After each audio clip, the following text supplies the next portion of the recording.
Assalamualaikum warahmatullahi wabarakatuh. Salam jumpa pemirsa TVRI Sumatera Selatan dimanapun Anda berada. Bagaimana kabarnya Anda hari ini? Publika kini kembali hadir menjumpai Anda selama 1 jam bersama saya, Dede Hasan. Indonesia memiliki lahan gambut terluas yang ada di dunia dan juga memiliki 20,6 juta hektar. Dan dari 7 provinsi yang ada seperti Sumatera Selatan, kemudian juga daerah Kalimantan menjadi salah satu negara, maksud kami salah satu provinsi yang tentunya ditujukan pada restorasi gambut yang tentunya akan bisa mampu menanggulangi maupun juga dapat bisa memperbaiki seperti apa lahan gambut itu sendiri. Karena memang dengan bencana kebakaran ini juga menyebabkan sangat terganggu aktivitas bagi masyarakat. Kali ini pada Publika kami akan mengundang Anda nantinya berbincang bersama kami di 311454 dengan tema kita yaitu restorasi gambut berbasis ekologi dan ekonomi di Sumatera Selatan. Langsung kami sapa yang pertama narasumber yang sudah hadir pada studio TVRI. Yang pertama adalah Ibu Mirna Safitri, Deputi Bidang Edukasi, Sosialisasi, Partisipasi dan juga Kemitraan. Assalamualaikum Ibu Mirna, apa kabar? Waalaikumsalam, baik. Terima kasih sudah hadir di TVRI tentunya. Oke. Dan juga telah hadir bersama kami Bapak Najib Asmani, Koordinator Tim Restorasi Gambut TRG Sumatera Selatan. Apa kabar Pak Najib? Assalamualaikum. Baik, Pak Dede, alhamdulillah sehat-sehat. Baik, siap ya Bapak ya untuk restorasi? Siap. Dan juga telah hadir bersama kami Bapak Sudarto Marelo, Ketua Sarekat Hijau Indonesia Sumatera Selatan. Apa kabar Bang Sudarto? Sehat ya Bang? Alhamdulillah sehat. Bagaimana di lapangan langsung Bang? Ya, seperti itulah. Baik, nanti kita akan berbincang kembali. Dan pemirsa, kami ingatkan Anda untuk bisa menghubungi kami di 311454 dengan tema kita yaitu restorasi gambut berbasis ekologi dan juga ekonomi di Sumatera Selatan. Saya ke Ibu Mirna terlebih dahulu selaku Deputi Bidang Edukasi, Sosialisasi, Partisipasi dan juga Kemitraan. Ibu Mirna mengingat bahwa memang kebakaran lahan, kemudian juga alih fungsi dari lahan gambut ini menjadi salah satu isu yang paling sangat diperbincangkan bagi masyarakat bukan hanya di Indonesia, bahkan di negara tetangga pun membicarakan tentang lahan gambut Indonesia ini sendiri. Pada akhirnya sudah muncul Badan Restorasi Gambut yang berbasis ekologi ini seperti apa? Karena masih cukup awam bagi masyarakat kita. Oke, Mas Dedi dan para pemirsa TVRI yang budiman, saya bisa menjelaskan bahwa Badan Restorasi Gambut itu satu lembaga non-struktural, itu lembaga yang langsung di bawah Presiden, yang dibentuk dengan tugas khusus, yaitu untuk melakukan restorasi atau memulihkan lahan gambut yang sudah rusak di 7 provinsi di Indonesia. Nah, pembentukan yang dilakukan pada tanggal 6 Januari tahun ini, 2016 itu tidak terlepas sebenarnya dari kejadian-kejadian kebakaran hutan dan lahan yang telah ada di Republik ini paling tidak dalam 18 tahun terakhir. Iya. Okay. Kita melihat bahwa sebagian besar dari kebakaran hutan dan lahan itu terjadi di areal ekosistem gambut. Nah, kita punya tadi disampaikan cukup banyak areal gambut tropis yang dimiliki oleh Indonesia. Nah, sayangnya karena kekeliruan pemanfaatan, kekeliruan manajemen di masa yang lampau, sebagian kecil dari gambut itu yang diperkirakan sekitar kurang lebih 2 juta hektar itu mengalami kerusakan. Nah, itu yang harus kita pulihkan sebenarnya. Jadi Bapak Presiden meminta agar Badan Restorasi Gambut memfokuskan pekerjaannya untuk memulihkan lebih kurang 2 juta hektar ekosistem gambut yang sudah rusak yang ditemukan di 7 provinsi. Baik. Jadi kalau ada pertanyaan kenapa Badan Restorasi Gambut tidak di seluruh Indonesia, itu karena memang riset awal menunjukkan bahwa gambut terdegradasi itu lebih banyak di 7 provinsi, yaitu kalau di Sumatera, itu Sumatera Selatan, kemudian Jambi dan Riau. Kemudian kalau di Kalimantan itu ada Kalimantan Barat, Kalimantan Selatan, Kalimantan Tengah, dan di Papua. Jadi kami bekerja itu dengan target yang jelas, 2 juta hektar tadi, dan dilakukan dalam waktu 5 tahun. Jadi badan ini usianya sampai tahun 2020. Artinya bahwa dengan 5 tahun ini 2 juta hektar itu akan direstorasi lahan gambutnya. Untuk tahun pertama ini apa yang sudah akan dilakukan atau yang sudah dilakukan? Nah, tahun pertama ini kami ditargetkan untuk melakukan perencanaan pada 600.000 hektar. Ya, itu 30% dari 2 juta hektar itu. Yang kami lakukan adalah mempersiapkan peta indikatif di mana restorasi itu akan dilakukan. Dalam waktu dekat peta itu akan difinalisasi karena sebelumnya kami sudah dalam proses konsultasi yang cukup intensif dengan konsultasi itu juga waktunya tidak bisa waktu yang dalam dekat ya Bu Mirna artinya ya? Konsultasinya sudah dilakukan dengan berbagai macam pihak, dengan LSM, kepada publik juga sudah disampaikan, dengan kementerian lembaga terkait itu sudah dilakukan. Nah sekarang tinggal menunggu finalisasi dan legalisasi dari peta indikatif tersebut. Baik, masih dalam proses dalam peta indikatif terlebih dahulu, artinya di tahap awal ini ya Bu? Tahap awal, ya setelah itu akan dilakukan pendetilan dalam peta zonasi dan sampai kepada peta kerja. Baik, baik. Saya kembali ke Bapak Najib Asmani selaku koordinator tim restorasi gambut. Selaku koordinator saya yakin bahwa sudah mempersiapkan ya Bapak. Akan apa yang diberikan kepada tim yang di lapangan, kemudian juga melihat seperti apa peta indikatif yang ada khususnya di Sumatera Selatan. Dari Bapak sendiri seperti apa melihatnya? Terima kasih Pak Dede. Saya kira namanya tim koordinasi provinsi. Jadi gambut ini banyak dikelola atau dimanfaatkan oleh beberapa sektor utama, kehutanan, perkebunan, pertanian, dan juga perikanan maupun pertambangan. Kita tadi sudah mendengar dari Ibu Mirna bahwa kita masih menunggu peta definitif. Sekarang masih belum definitif, baru indikatif. Setelah ada peta itu akan kita lakukan peta zonasi. Sebetulnya kita sudah siap. Sebelum ada badan restorasi gambut, kita sudah membuat suatu program namanya pengelolaan landscape. Jadi kita memadukan beberapa stakeholder atau sektor-sektor di dalam suatu landscape untuk mengelola suatu kawasan itu. Selama ini kan antara kehutanan, perkebunan, pertanian itu sendiri-sendiri. Jadi sekarang oleh Pak Gubernur itu menginisiasi kemitraan pengelolaan landscape itu. Nah, kita memang prioritas pada tahun ini, 5 tahun ini adalah untuk daerah kawasan gambut. Sumatera Selatan sendiri kebagian sekitar 450.000 hektar yang akan untuk direstorasi. Direstorasi 30% tahun ini jadi sekitar 120.000 hektar. Kita kedapatan di 2 kabupaten yaitu Kabupaten Ogan Komering Ilir dan Kabupaten Musi Banyuasin. Jadi kita sudah berkoordinasi dengan LSM dengan stakeholder karena gambut ini kan barang yang sekarang ini dimonitor oleh pemerintah dengan adanya moratorium ini. Jadi kalau tidak ada arahan dari tim pengarah pusat, kita belum berani melakukan sesuatu, takut kita salah. Baik, karena selama ini dari pusat juga masih dalam tahap pemetaan secara indikatif ya Ibu Mirna ya. Baik, mungkin seperti apa komentarnya Pak?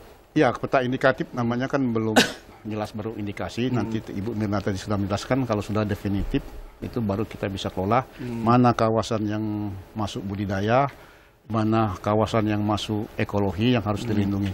Tetapi prinsip kita harus simultan antara 3 kegiatan.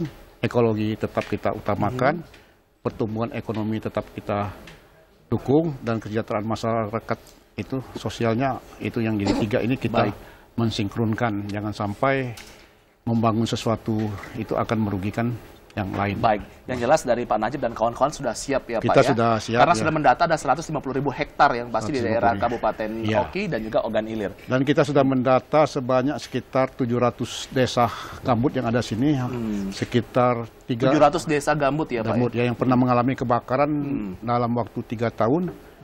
Ada desa gambut dan kebakarnya sekitar 334 desa. Dan kita prioritaskan 124 desa, ini sinkron dengan desa peduli api, karena dasar tadi Mirna katakan bahwa restorasi ini karena untuk mencegah, mengendalikan kebakaran hutan dan lahan. Baik, yang jelas Ibu Mirna ini cukup membantu sekali ya Bu ya, hal-hal yang detail yang dilakukan oleh koordinator di masing-masing wilayah. Saya ke Bang Sudarto Marelo ini karena yang paling muda saya yakin, dan yang paling sering ke lapangan juga ya Pak ya. Saya yakin bahwa di beberapa daerah ini, kita katakanlah di Sumatera Selatan, ada 450.000 hektar yang siap untuk direstorasi, seperti disampaikan oleh Pak Najib.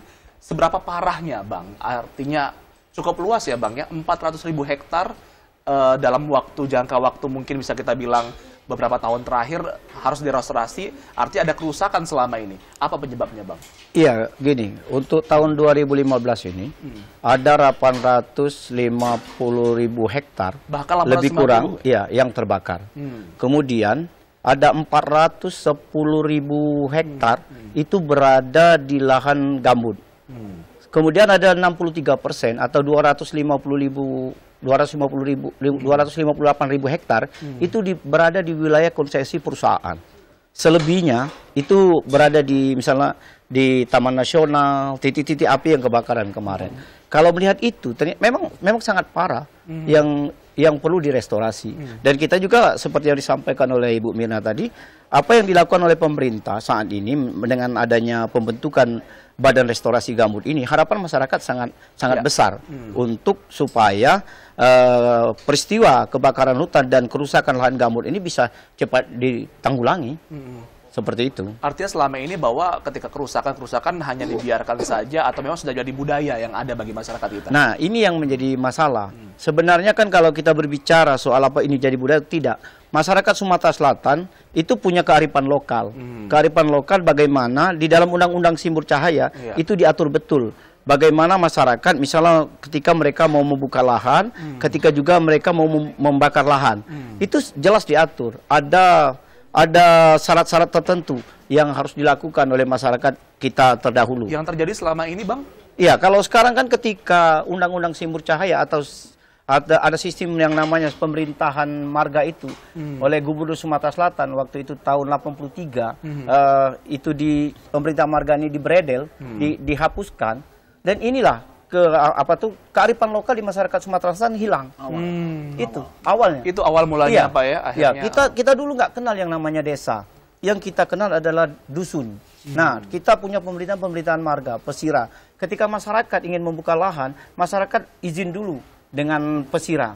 Kemudian ketika dia ingin membakar, misalnya membuka lahan atau membakar lahan, dia harus izin, kemudian dia harus melapor kepada pemerintah setempat. Dan melalui, dia akan dikontrol oleh yang namanya Kemin. Kemin itu penjaga hutan. Nah, ketika itu Kemin tidak tahu bahwa ada lahan terbakar, Kemin ini yang akan dihukum oleh pemerintah, oleh pesira atau pejabat di desa itu. Artinya mungkin sudah luntur dari kearifan lokal yang sudah dijunjung sebelumnya, kemudian pada masa modern saat ini, akhirnya semua itu sirna saja. Betul. Seperti itu. Kalau kita mau memulai dari mana rusaknya kita, sebenarnya ketika peralihan pemerintahan dari pemerintahan Orde Lama ke Orde Baru tahun 1967 munculnya Undang-Undang Penanaman Modal Asing itu, kemudian dibukalah keran pintu kita ini, investasi besar masuk.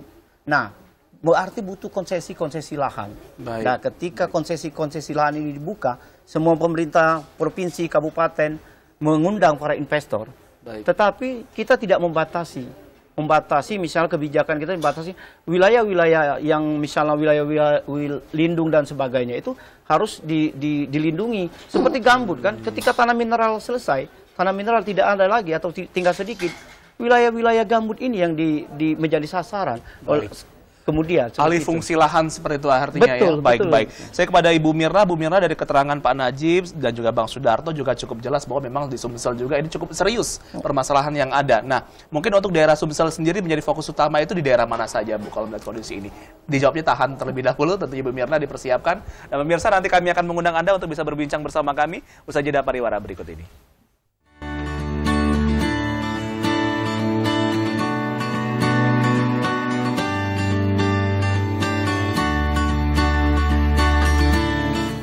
Sebagai lembaga penyiaran publik, TVRI terus berupaya meningkatkan kesejahteraan informasi kepada seluruh lapisan masyarakat di Provinsi Sumatera Selatan.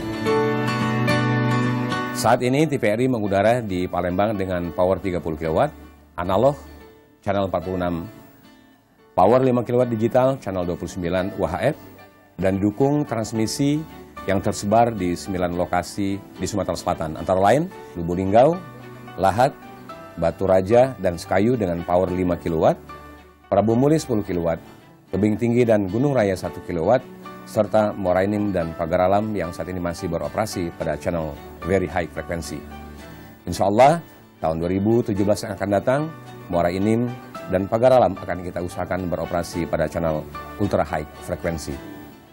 Dan kabar gembira untuk masyarakat Sumatera Selatan bahwa saat ini di samping kita operasi dalam channel UHF, analog dan digital, kita juga sekarang berada distribusi konten-konten melalui streaming, TVRI streaming, sehingga TVRI sekarang sudah ada di dalam genggaman.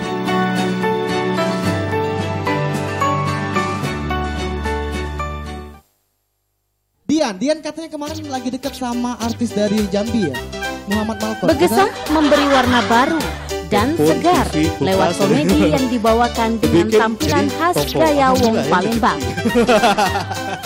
Jadi caknya gamingan saya Dijamin tidak akan bosan dan kuno. Iya, sekitar 150.000 wong ya dah.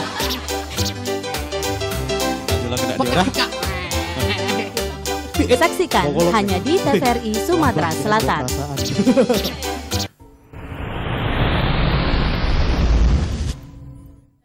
Baik, terima kasih Anda pemirsa bersama kami pada Publika. Kami mengundang Anda di 311-454 dengan tema kita yaitu restorasi gambut berbasis ekologi dan ekonomi di Provinsi Sumatera Selatan. Karena ini berkaitan dengan bagaimana pada musim kemarau ini adalah kewaspadaan bagi masyarakat Sumatera Selatan.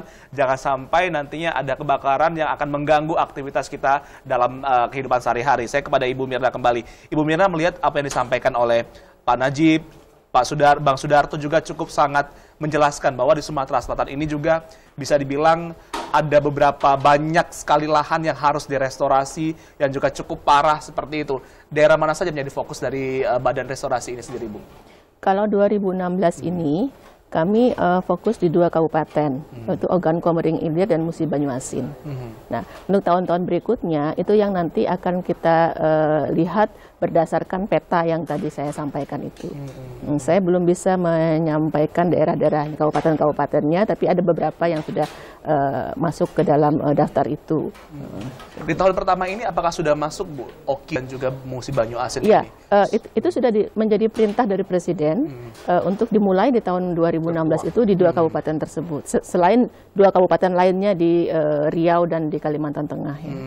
Artinya bahwa dengan 2 kabupaten ini ada, saya yakin sudah ada langkah-langkah yang dilakukan. Seperti apa? Apakah memang baru sebatas sosialisasi atau penyuluhan? Tapi dijawab nanti. Kita akan telepon terlebih dahulu di 311-454. Selamat sore, Publika. Assalamualaikum. Waalaikumsalam. Dari siapa, Bapak? Dari Pak Fadli. Pak Fadli di mana, Pak? Di Indralaya. Di Indralaya. Pak Fadli, apa kabar, Pak? Kabar baik. Silakan, Pak Fadli. Jadi istilah-istilah itu saya tidak begitu paham. Cuma yang saya lihat di lapangan ini jadi problema gambut ini, Pak. Restorasi dan lain sebagainya itu kita belum paham gitu. Apa langkah-langkah pemerintah yang akan dilaksanakan. Iya. Kami minta sederhana sajalah gitu. Bagaimana memanfaatkan lahan gambut sehingga tidak terjadi kebakaran. Itu Bapak bisa lihat kalau ke Indralaya sepanjang jalan itu tanah itu milik para pejabat semua itu, Pak. Dari setiap tahun itu kebakaran. Apa tidak dimanfaatkan, dijadikan tanah sawah dan lain sebagainya. Dan di situ ada itu pengairan dan sebagainya. Semua itu tidak berfungsi. Jadi jangan salahkan kami rakyat, ya bapak pejabat itu lah berpikir gitu. Akibat gambut terbakar, restorasi, dan semua itu biaya akan dikeluarkan. Dan itu bukan tidak mustahil rakyat juga yang menjadi. Tolong Pak, hal ini direstorasi semua. Jadi bukan hanya lahan gambutnya. Terima kasih. Assalamualaikum warahmatullahi wabarakatuh. Waalaikumsalam warahmatullahi wabarakatuh. Terima kasih Bapak Fadli di 311-454. Saya yakin dari Pak Najib sudah tidak sabar untuk menjawab ya Pak ya. Tapi kita tahan dulu Pak Najib. Saya ke Ibu Mirna. Bu Mirna, kaitan dengan pertanyaan saya dengan pertanyaan dari Pak Fadli itu satu kesatuan. Seperti apa? Silakan dijawab. Ya, saya tanggapin pertanyaan Pak Fadli. Jadi memang kalau kita berbicara restorasi itu kan sebenarnya bagian untuk memulihkan. Jadi yang dimaksud dengan restorasi itu kalau ada sesuatu misalnya rumah itu sudah hancur, sudah runtuh, nah kita ingin membangun kembali di rumah tersebut. Nah inilah yang terjadi dengan ekosistem gambut kita. Ini kita tahu bahwa gambut itu kan pada umumnya memang berair kan, lembab, basah gitu kan, karena dia dekat rawa, sungai dan sebagainya. Nah, tetapi karena tadi di masa lampau itu pengelolaan agak keliru seperti disampaikan Bang Darto tadi, kita menggunakan cara berpikir lahan mineral, lahan kering untuk memanfaatkan gambut. Sehingga kemudian gambut yang sifatnya atau hakikatnya tadi adalah areal yang lahan basah, itu kemudian dengan berbagai macam cara dikeringkan. Nah, inilah yang menyebabkan gambut itu jadi rusak, sehingga ketika jadi rusak dia rentan terbakar. Nah, tugas kita sekarang adalah mengembalikan gambut kepada fitrahnya, yaitu sebagai lahan yang basah. Jadi gambut-gambut yang kering tadi itu perlu dilakukan upaya untuk membasahinya. Nah, bagaimana membasahinya? Macam-macam caranya. Kalau dia sudah ada apa di sini orang katakan sekat itu? Kanal-kanal itu kemudian bisa ditebat atau disekat seperti itu. Atau kalau dia lebar itu juga bisa ditimbun seperti itu. Dan semua yang disampaikan oleh Ibu Mira masih dalam tahap bagaimana program nantinya ya Bu ya? Iya, itu bagian dari restorasi gambut. Jadi restorasi gambut itu satu membuat perencanaan di mana restorasi atau pemulihan dilakukan. Yang kedua kemudian memperbaiki tata airnya. Jadi kerusakan gambut itu kan salah satunya karena tata airnya yang rusak atau dibuat keliru seperti itu. Nah, itu yang harus diperbaiki seperti itu. Baru kemudian kita melihat bahwa kalau dia sudah terbakar, tidak ada tanaman, kita melakukan revegetasi. Nah, disitulah kita akan memilih tanaman-tanaman yang sesuai dengan ekosistem gambutnya dan juga bisa memberikan keuntungan kepada masyarakat yang ada di sekitarnya. Jadi ini masuk kepada isu bahwa restorasi gambut itu tidak akan menyengsarakan masyarakat. Itu seperti itu.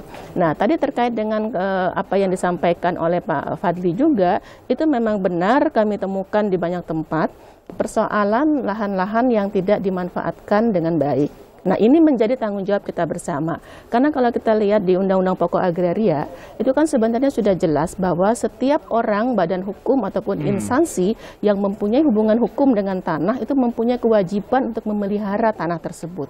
Baik. Ya, nah seperti itu. Karena itu maka sebenarnya kita perlu dan juga minta tolong kepada kawan-kawan TVRI untuk selalu menyuarakan bahwa siapapun yang memiliki lahan-lahan, apalagi di lahan gambut, tolong jangan dibiarkan begitu saja.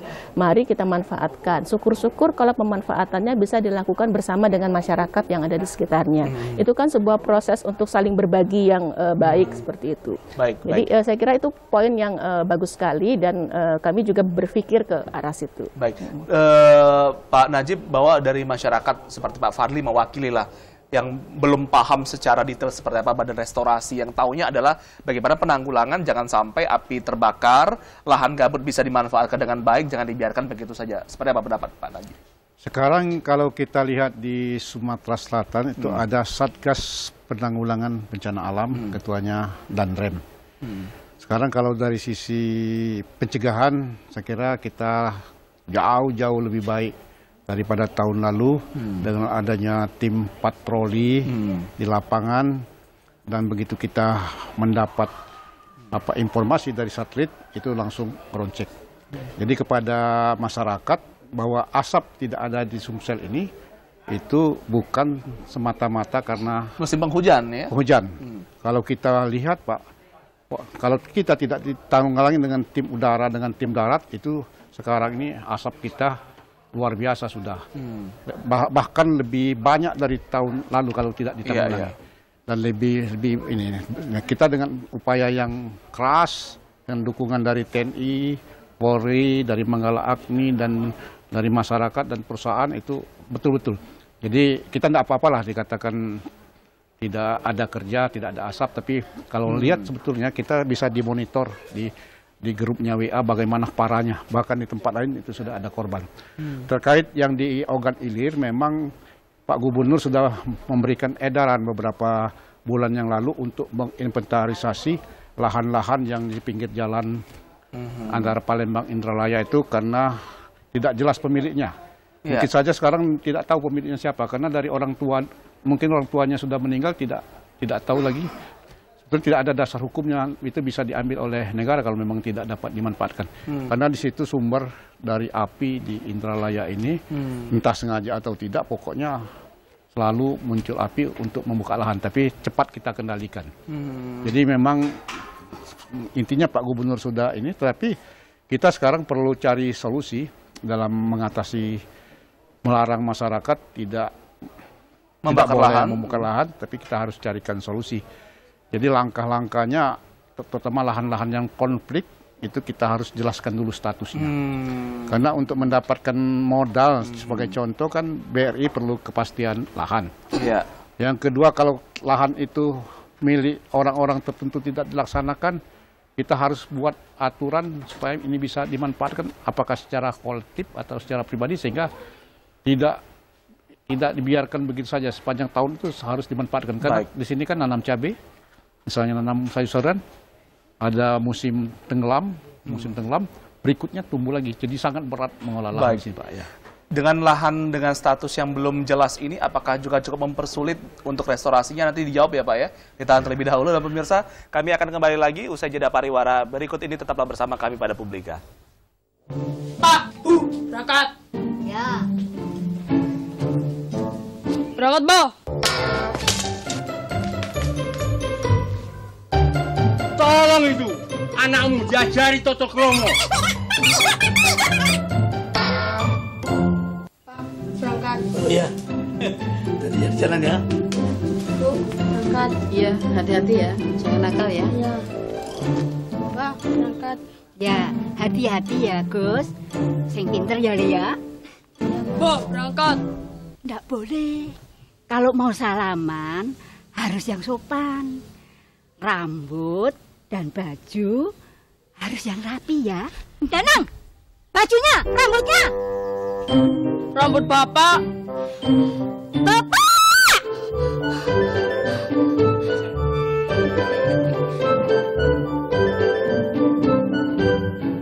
Selama 1 jam ke depan kami hadir di program acara Sentuhan Kolbu Penyejuk Hati Penguat Iman.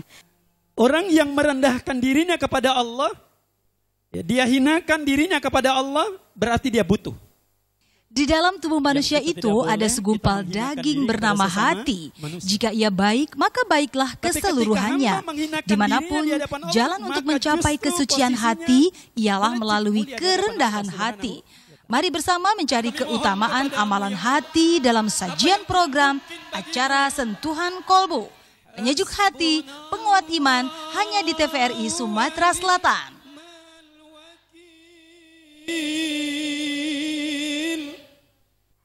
Ujungnya ini ada situ, nak dengar tak?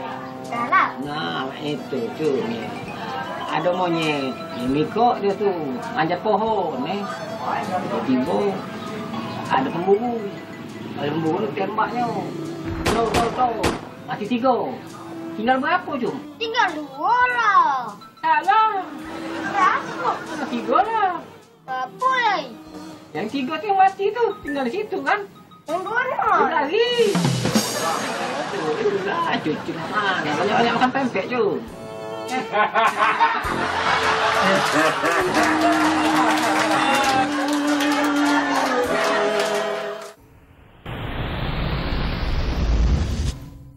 Terima kasih pemirsa, Anda masih bersama kami pada Publika dan kami mengundang Anda kembali di 311-454 dengan tema kita yang sama yaitu restorasi gambut berbasis ekologi dan ekonomi di Sumatera Selatan. Saya kembali ke Bang Sudarto. Bang Sudarto, selaku Ketua Sarekat Hijau Indonesia Sumatera Selatan, saya yakin bahwa lahan gambut yang cukup luas yang ada di Sumatera Selatan ini butuh pemanfaatan, pengolahan yang memang benar-benar sesuai dengan ekologinya, jangan sampai nanti salah pemanfaatan, kemudian juga menimbulkan dampak yang tidak baik bagi masyarakat. Seperti apa pemanfaatan yang baik pada lahan gambut kita ini?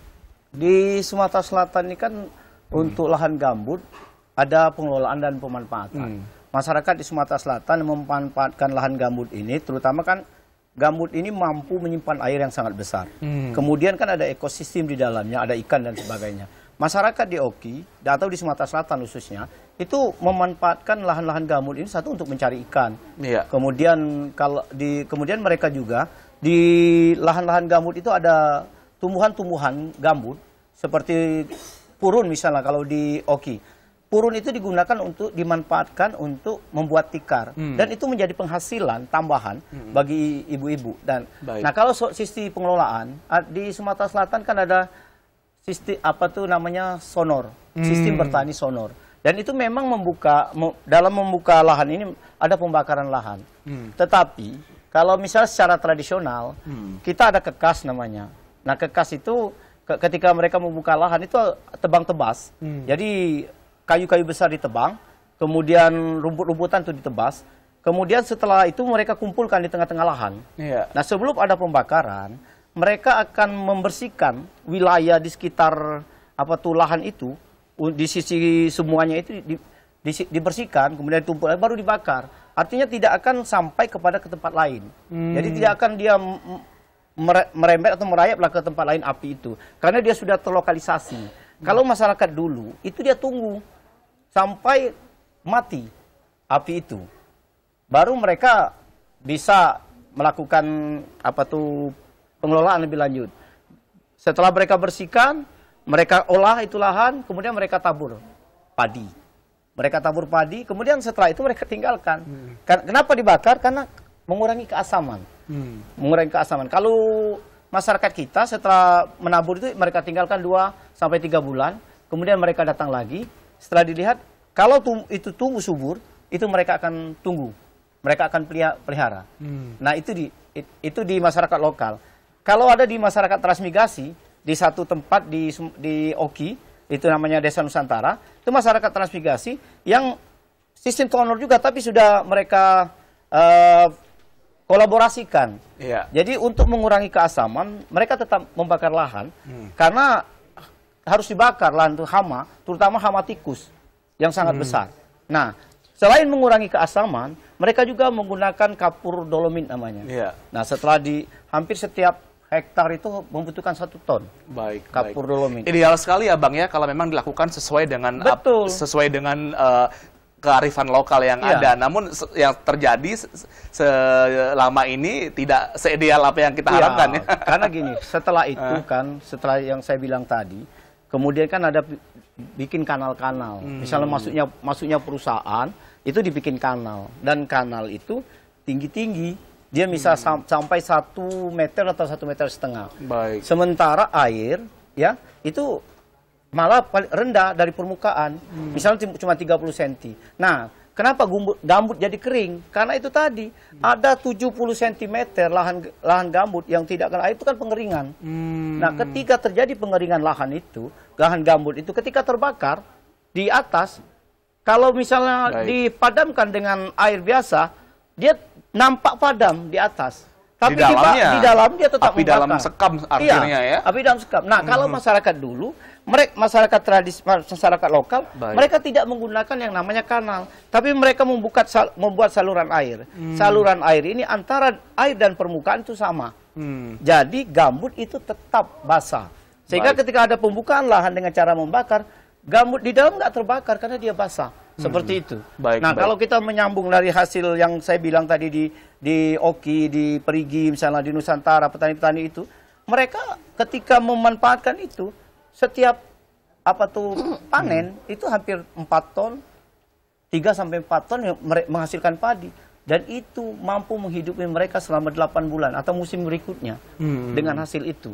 Seperti itu. Baik, artinya bahwa dengan kajian keilmuan yang sudah dijalani masyarakat dahulu itu bisa diterapkan sebenarnya di saat ini ya, Bang ya. Baik, saya ke Bapak Najib Asmani. Pak Najib, saya yakin ada banyak sekali kendala di Sumatera Selatan bagi tim restorasi yang ada di Sumsel.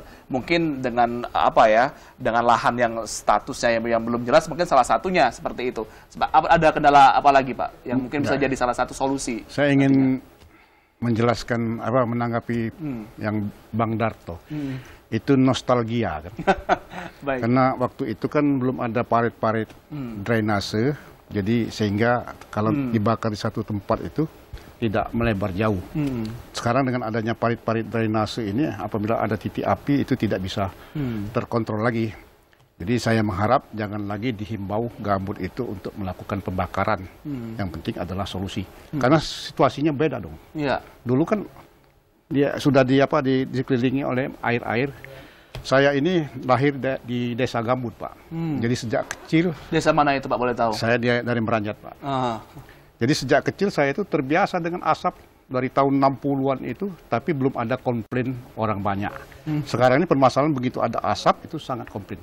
Jadi kita setuju dengan Bang Darto, tapi jangan dikemukakan itu, karena tugas dari pemerintah adalah tidak terjadi lagi kebakaran, tetapi kita harus mencarikan solusi. Tentunya solusi itu kan tidak serta-merta datang begitu saja. Konsep kita sekarang, pencegahan lahan tetap jalan, restorasi tetap kita lakukan secara simultan. Jadi nggak bisa mana yang didahulukan, kita sambil mencari alternatif bagaimana masyarakat di sekitar gambut itu ada cara yang terbaik untuk tidak melakukan pembakaran. Karena beda, Pak. Kalau konsep itu dijalankan, saya yakin itu akan melambung lagi asap. Ya kendala sekarang ini, Pak, dari sisi itu kita terkait dengan lahan tadi, karena dengan bonus penduduk yang tinggi, lahan-lahan itu dimiliki oleh pihak-pihak swasta dalam konsesi, sehingga ruang bagi masyarakat itu sangat kecil sekarang ini untuk memanfaatkan lahan. Di sisi lain ada lahan-lahan yang konflik yang tidak bisa dikerjakan oleh masyarakat dan juga tidak bisa dikerjakan oleh perusahaan. Kita harus cari kepastian bagaimana menyelesaikan itu.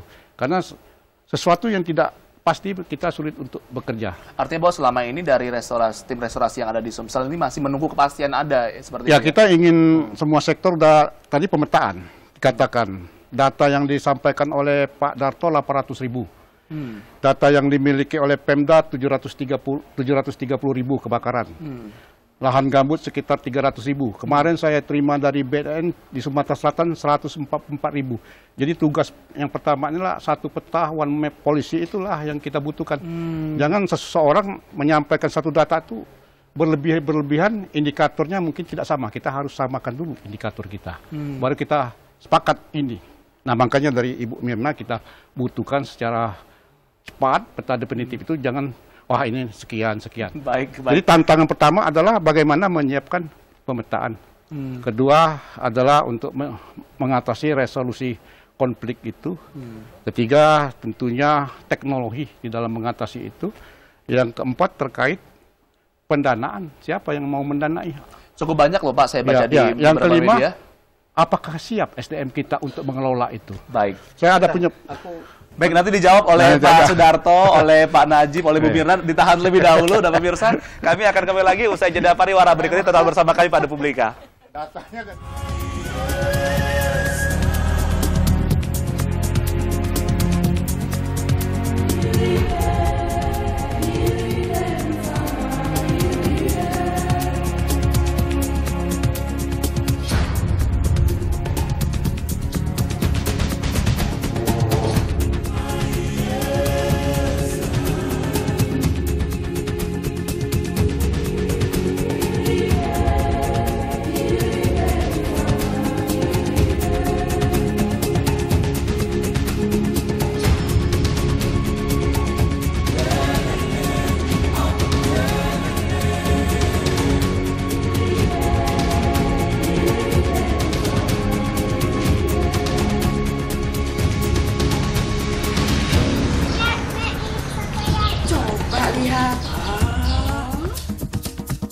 Lestarikan alam kita.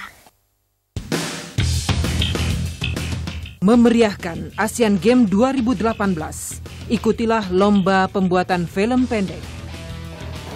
Durasi 3 menit dengan tema pertama, budaya dan seni Sumatera Selatan. Kedua, kekayaan alam dan pariwisata Sumatera Selatan. Ketiga, pembangunan Sumatera Selatan. Dan keempat, potensi olahraga Sumatera Selatan. Kirimkan film Anda sebelum tanggal 15 September 2016 mendatang.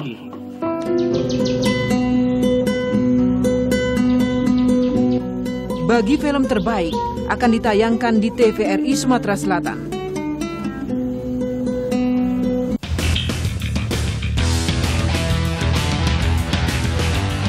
Info selengkapnya hubungi TVRI Sumatera Selatan.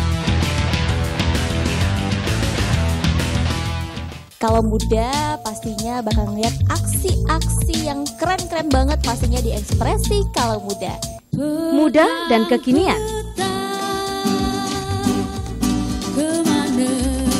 Yang cowok Muda, dulu nih, kayaknya penuh cowok semangat nih, dan gaya. Penghayatannya Muda dapet banget dan ya. berprestasi.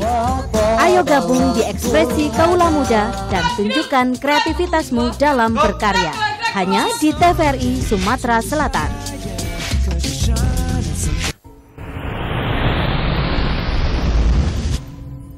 Baik, terima kasih pemirsa, Anda masih bersama kami pada Publika. Semakin hangat tentunya perbincangan kita pada kali ini pada restorasi gambut berbasis ekologi dan ekonomi di Sumatera Selatan. Ibu Mirna, Pak Najib sudah tidak malu-malu lagi nih menyampaikan pendapat secara pribadi dari Sumatera Selatan seperti itu, karena mungkin selama ini data yang didapatkan juga masih berbeda-beda. Ada yang 400.000, ada yang 800, ada yang 140. Artinya bahwa butuh kepastian yang di daerah nih, Bu. Ini baru di Sumsel, belum di Kalimantan Barat, Kalimantan Selatan, Papua, bahkan Riau, Jambi. Nah, seperti apa mungkin langkah konkret yang akan dipersiapkan oleh Badan Restorasi Gambut yang dibawahi langsung oleh Presiden Republik Indonesia? Jadi kalau persoalan tadi berbeda data itu kan persoalan nasional. Berbeda peta itu juga persoalan nasional. Karena itu Bapak Presiden mengatakan kita harus satu peta, satu data.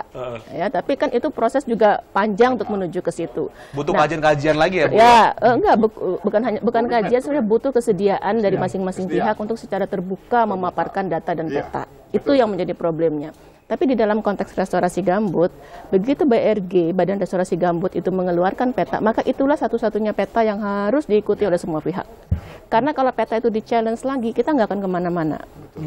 Ya, karena itu kami minta kesediaan semua pihak untuk bisa menghormati itu.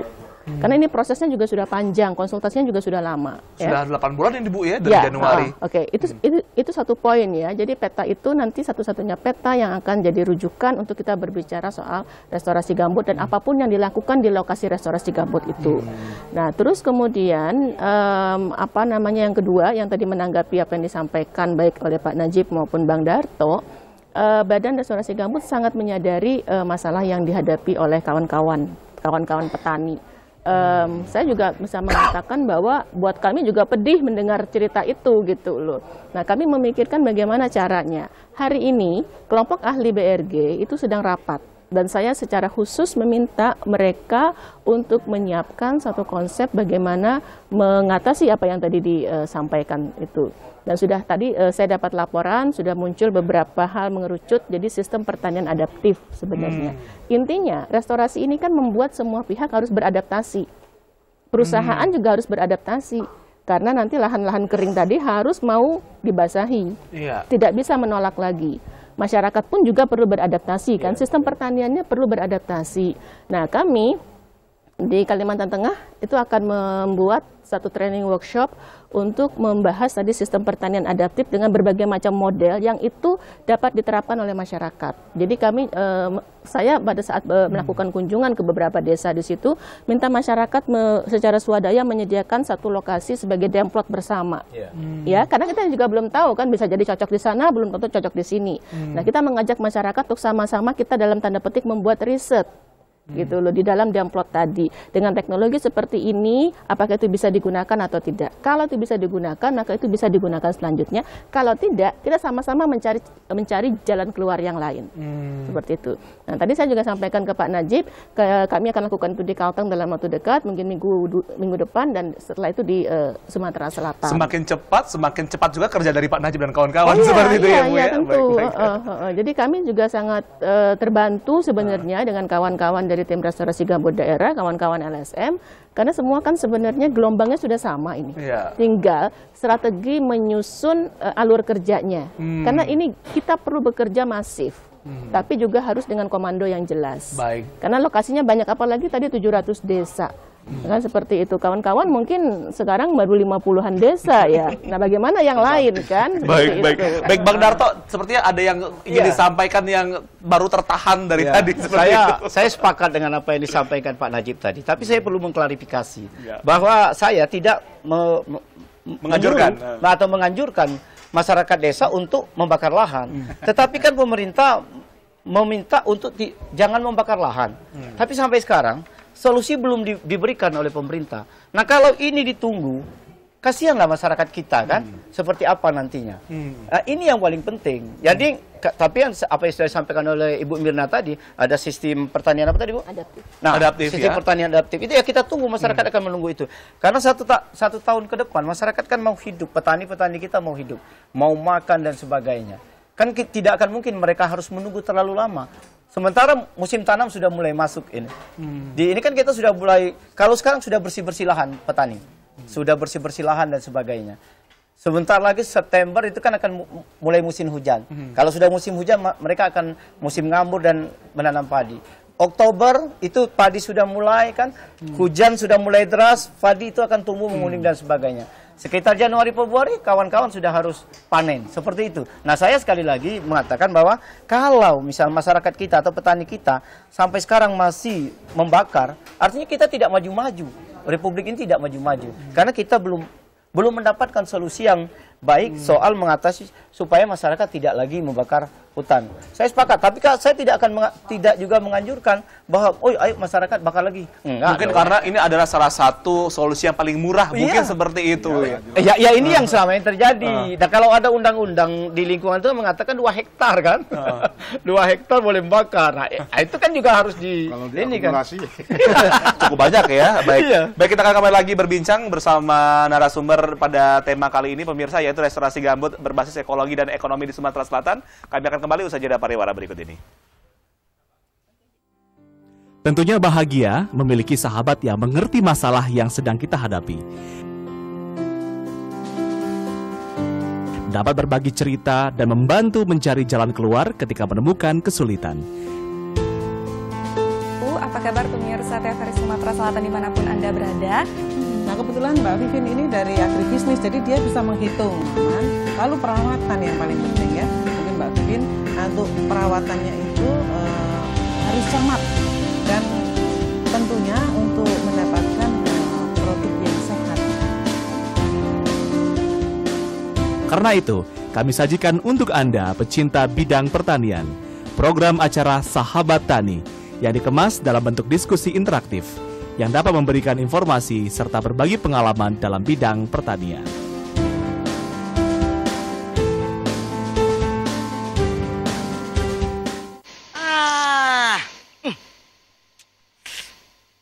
Gambarnya jangkrik. Ya, TV-nya masih analog ya? Ganti dong ke digital. Digital? Ya, digital. Tinggal install set-top box, gambar tajam, channel banyak, tanpa iuran bulanan. Hey, gimana? Bagus kan? Gambarnya jangkrik. Hah? Sambut era digital dan nikmati kesempurnaan gambarnya. Dipersembahkan oleh Kominfo dan TVRI.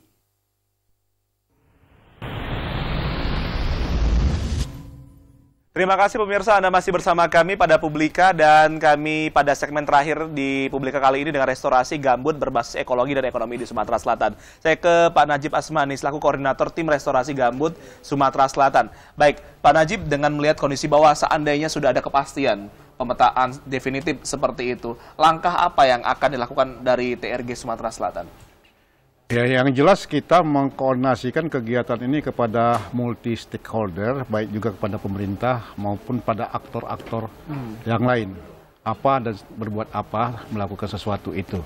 Jadi kita harus patuh dengan ketentuan-ketentuan yang terkait dengan restorasi gambut ini. Saya ini kan ingat masa kecil dahulu, Pak. Kalau waktu SD dulu ngambil ikan itu kan dengan tangan saja. Sudah bisa ya Pak ya? Bisa sekarang ini. Saya pergi ke desa-desa prihatin. Karena satu-satunya sumber kehidupan masyarakat itu sekarang ini dari ikan. Kalau tidak ada air lagi, ikan tidak ada. Jadi kalau gambut itu tidak direstorasi, tidak dikembalikan fungsi tata airnya, dan fungsi-fungsi yang lainnya, itu berpengaruh pada keanekaragaman hayati. Baik, tahan terlebih dahulu. Ya. Pak Najib, kita akan telepon di 311-454. Selamat sore Publika, Assalamualaikum. Ya, Bu. Selamat sore, Assalamualaikum. Selamat sore. Ya, dari siapa Bapak? Dari Sapri di Jalan Suhada. Pak Sapri, apa kabar Pak Sapri? Baik, baik. Silakan Pak Sapri. Ya, saya mau komentar beberapa poin. Pertama, konteks gambut itu kalau berdasarkan saya ketahui 70% ini sudah konsesi perusahaan baik itu perkebunan maupun konsesi kehutanan. Yeah. Karena kalau kita lihat historinya, ini kelihatan ada kesalahan dari kebijakan sebenarnya kalau saya lihat. Karena banyak lahan-lahan gambut yang dalam ini diberikan untuk perusahaan baik itu kehutanan maupun perkebunan. Di samping kesalahan penerapan kebijakan dan tidak konsisten dengan kebijakan yang ada di negeri ini. Oleh karena itu saya merekomendasikan pertama itu perlu ada audit terhadap perusahaan yang memanfaatkan lahan gambut dan atau review izinnya gitu loh. Jadi yang dalam-dalam itu harus dikembalikan menjadi tidak dikelola, baik itu konteks ATI maupun perkebunan. Itu yang pertama. Yang kedua, saya lihat tren sekarang ini siapapun yang membakar itu ditangkap oleh aparat, Pak. Jadi menurut saya ini bukan solusi bagi masyarakat, karena masyarakat kita ini dari dulu ini sudah budaya membakar lahan untuk pembersihan lahan, terutama non gambut ya. Kalau saya lihat, karena saya sangat tahu sekali di daerah-daerah yang dataran tinggi. Tapi sekarang tidak dipilah-pilah, baik di gambut maupun di dataran tinggi itu ditangkap semua oleh aparat. Jadi bagaimana lagi masyarakat untuk membuka lahan, membersihkan lahan. Sedangkan pemerintah sendiri tidak memberikan solusi, baik itu teknologi ataupun kompensasi untuk membuka lahan. Seperti apanya ya Pak ya? Baik. Ini harus dipikirkan gitu. Baik Pak Sapri. Satu lagi Pak. Ya. Di Sumsel ini ada tim restorasi gambut Pak. Saya pikir itu tidak implementasi Pak. Karena ya hanya koordinasi saja gitu Pak. Ya, sebenarnya siapa yang melakukan restorasi gambut yang katanya 200.000 hektar itu? Sampai saat ini nggak ada implementasinya gitu Pak. Baik. Mungkin ini perlu ada skema-skema yang perlu dispesifikkan terhadap PRG ini gitu. Baik. Saya tidak melihat itu gitu. Baik, terima kasih Pak Safri. Oke, terima kasih. Terima kasih sudah bergabung bersama kami di 311-454 yang cukup paham betul ya Ibu Mirna tentang bagaimana sebenarnya lahan gambut yang ada di Sumatera Selatan. Saya ke Ibu Mirna, audit kepada perusahaan, kemudian juga seperti apa restorasi itu, kemudian juga bagaimana pertanyaan-pertanyaan yang lainnya yang telah disampaikan itu seperti apa komentar ya? Jadi begini, sudah jelas ya bahwa di kubah-kubah gambut itu fungsinya itu harus fungsi lindung. Di dalam peraturan kita juga demikian. Kemudian juga ada endorsement politik dari Bapak Presiden juga di dalam rapat terbatas pencegahan dan penanggulangan Karhutla. Beliau sudah menyampaikan bahwa memang hal seperti itu harus fungsinya lindung dan tidak boleh lagi lahan gambut itu dibuka. Seperti itu. Nah, atas dasar itu, maka nanti yang diperlukan adalah rezonasi. Kalau ternyata di dalam kubah-kubah itu ternyata saat ini difungsikan budidaya, maka itu harus diubah menjadi fungsi lindung. Itu implikasinya nanti ke RT RW. Jadi begitu ada revisi RT RW, maka itu harus diubah fungsinya. Nah, ketika dia menjadi lindung, maka upaya-upaya secara serius untuk mengatur hidrologinya itu harus dilakukan. Nah, baru setelah itu ketika kita melihat ternyata di situ ada konsesi. Nah, pendekatannya kemudian jadi berbeda-beda. Ya, dilihat dari satu durasi izinnya itu berapa lama. Seperti itu. Nah, peraturan yang ada PP 71 2014 itu kan memperbolehkan untuk tanaman itu dimanfaatkan sampai berakhirnya masa izin seperti itu. Tapi juga bisa dimungkinkan kita juga berbicaranya dalam satu daur seperti itu. Jadi itu ada juga hal yang harus dilakukan. Baik. Apakah intinya adalah bahwa pemegang konsesi kalau memang ternyata di arealnya itu adalah kubah lindung, maka harus menerima bahwa itu kalau di arealnya adalah kubah gambut harus menerima bahwa itu adalah fungsi lindung. Dan untuk itu maka perlu fase transisi yang itu yang harus dilakukan seperti itu. Baik, baik. Nah, apakah nantinya ketika ini saya yang menarik juga ketika membuka lahan kan masyarakat selama ini dengan membakar karena itu adalah hal yang paling murah seperti itu. Apakah nanti akan ada dalam sistem pertanian adaptif yang akan dilakukan dari BRG ini sendiri dengan cara pembukaan lahan yang dibantu oleh pemerintah seperti itu? Pembukaan gini, kita kalau itu sudah fungsi lindung diusahakan untuk tidak lagi dibuka gitu. Tetapi kemudian bagaimana lahan-lahan yang ada sekarang ini bisa dimanfaatkan secara maksimal. Nah, input teknologi yang diperlukan, nah itu yang nanti akan didiskusikan dan dibahas bersama dengan masyarakat. Baik, baik seperti itu. Mungkin ada yang disampaikan dari Pak Najib? Saya kira sudah banyak kegiatan restorasi tapi belum terstruktur. Nanti akan kita inventarisasi kegiatan itu sehingga inilah bagian dari kegiatan restorasi gambut. Saya sendiri baru di awal April mendapat mandat untuk menjadi restorasi gambut. Sebetulnya di Sumatera Selatan tadi sudah saya jelaskan Pak Sapri, kita sudah banyak mendapat dukungan internasional seperti di kawasan Sembilang. Kita mendapat dukungan dari Norwegia dan Inggris, juga nanti di gambut sekitar Padang Sugihan itu dari Yayasan Belantara. Ini kita akan segera mulai tahun ini. Inilah partisipasi dari pihak-pihak yang sambil menunggu dana, kucuran dana mungkin dari atau dukungan-dukungan dari pemerintah untuk mendukung ini. Jadi kita sudah banyak kegiatan-kegiatan dan itu sudah bahkan bukan saja di Indonesia, sudah mendapat diakui oleh beberapa negara internasional, sampai Pak Gubernur itu diminta untuk menyampaikan bagaimana implementasi di Sumatera Selatan ini. Sudah banyak, tapi ini kita semuanya akan koordinasikan. Pak Sapri memang sulit berkoordinasi itu. Mbak pepatah orang kami, badan sebatang pun lagi sulit tengah malam untuk mengkoordinasikan. Ada yang mau ke belakang, ada yang mau tidur.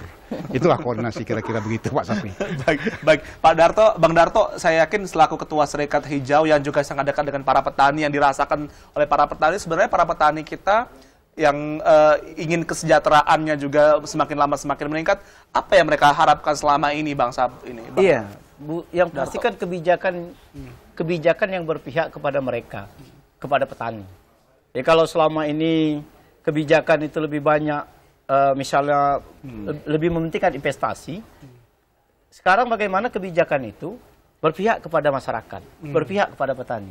Sekarang petani menunggu sepak terjang dari Badan Restorasi Gambut. Kita tunggu aksinya nanti ya, seperti itu. Jadi ada kata-kata yang mungkin jadi closing saya sebagai penutup, bahwa bagi masyarakat, bagi petani, lahan gambut itu adalah kehidupan bagi mereka. Tetapi bagi investor, lahan gambut adalah investasi. Terima kasih. Baik, terima kasih sudah hadir bersama kami Ibu Mirna Safitri, Deputi Bidang Edukasi, Sosialisasi, Partisipasi dan Kemitraan, dan juga Bapak Najib Asmani, Koordinator Tim Restorasi Gambut TRG Sumatera Selatan, dan juga Bang Sudarto Marelo, Ketua Serikat Hijau Indonesia Sumatera Selatan, dan juga acara ini terselenggara berkat kerjasama antara TVRI Sumatera Selatan dan juga Badan Restorasi Gambut berbasis Psikologi dan Ekonomi di Sumatera Selatan. Semoga dengan pembahasan kita ini akan bisa menjadi salah satu semangat bersama ya Ibu ya, untuk bersama merestorasi lahan gambut yang ada di Sumatera Selatan. Saya dari Hasan mengucapkan terima kasih atas kebersamaan Anda. Wassalamualaikum warahmatullahi wabarakatuh. Sampai jumpa. Terima kasih Bu Mirna. Kayak waktu 1 jam.